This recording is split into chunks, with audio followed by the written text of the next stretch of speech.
পরিষ্কার করছে আর আমি দাঁড়িয়ে দাঁড়িয়ে বাবাকে বললাম রেডি রেডি করে, কোনো ব্যাপার না, টাটা ভাই বন্ধুরা। এই দেখো, হ্যালো বন্ধুরা, কেমন আছো সবাই? তো বন্ধুরা আবারও চলে আসলাম তোমাদের সামনে একটা ব্লগ ভিডিও নিয়ে। তো বন্ধুরা চলো, বাড়িতে আজকের অনেক লোক কুটুম্ব এসছে, তো তাদের জন্য চিকেন জোগাড় করতে গিয়ে যে এতটা সমস্যায় পড়বো সেটা আমি ভাবতেই পারিনি। এরকম সমস্যা এর আগে কোনোদিনও হয়নি।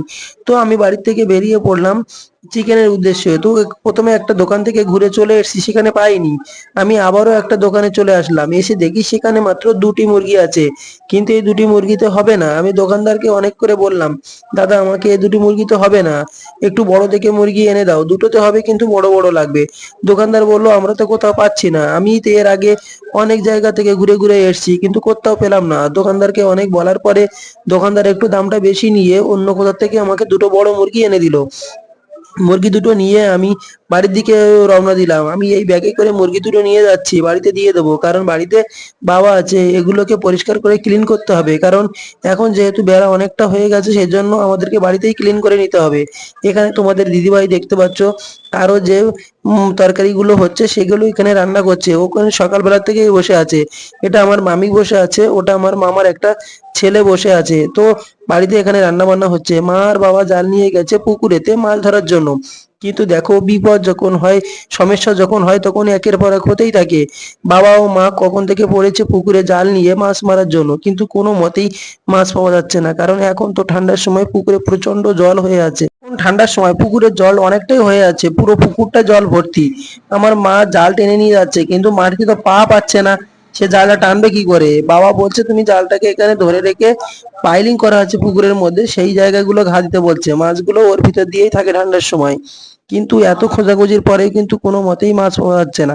তারপরে একটা ফুল গাছ আছে, ফুল গাছের তলার দিকে চলে গেল, সেখানেও কিন্তু দেখো জালটা পুরো তুলেছে, কিন্তু কোনো কি মাছ নেই জালে। সকাল থেকে কি হচ্ছে জানি না। প্রথমে চিকেন খুঁজতে গিয়ে কত জায়গা থেকে খুঁজে খুঁজে যায় একটু পেলাম, আনলাম। বাড়িতে মাছ মারতে গিয়ে কোনো মাছই পাওয়া যাচ্ছে না। তা দেখো ছোট ছোট মৌটি মাছগুলো পাওয়া গেছে এবং একটা মাছ পাওয়া গেছে। এখানে তোমার দিদিভাই মুরগিগুলো পরিষ্কার করছে আর আমি দাঁড়িয়ে দাঁড়িয়ে ভিডিও করছি। তো এই মুরগিগুলো পরিষ্কার করে আমরা খুব সুন্দর করে ক্লিন করে এখানে রেখেছি। আমার বাবাই এগুলো কাটবে, আমিই কাটতে পারি কিন্তু আমি কাটলাম না। বাবাকে বললাম, বাবা তুমি এগুলো কেটে দাও। বাবা এখানে বসে এগুলো সম্পূর্ণ পরিষ্কার করছে। এবং দেখো খুব সুন্দরভাবে বাড়ির গ্রামে নিজের বাড়িতে মুরগি এনে পরিষ্কার করে কাটাটা, সেটা কিন্তু খুব পরিষ্কার পরিচ্ছন্ন হয়। দোকান থেকে কেটে নিলে তারা ঠিক মতো পরিষ্কার করবে কি করবে না।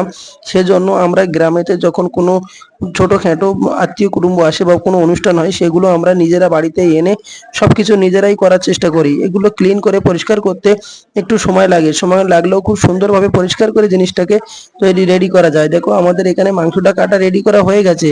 যে এখানে আমার মামিকে রাঁধতে দিয়েছি, কারণ আমরা রান্না করলে মামিরা খেতে পারে না।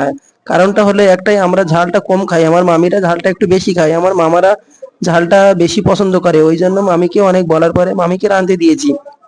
আমার মামি কিন্তু এখানে রাঁধতে বসে গেছো, রান্না হয়ে গেছে বন্ধুরা। এই দেখো মাংস তরকারিটা কি কিন্তু সুন্দর বানিয়েছে মামি, কিন্তু একটু ঝাল হয়ে গেছে, কোনো ব্যাপার না। টাটা বাই বাই বন্ধুরা।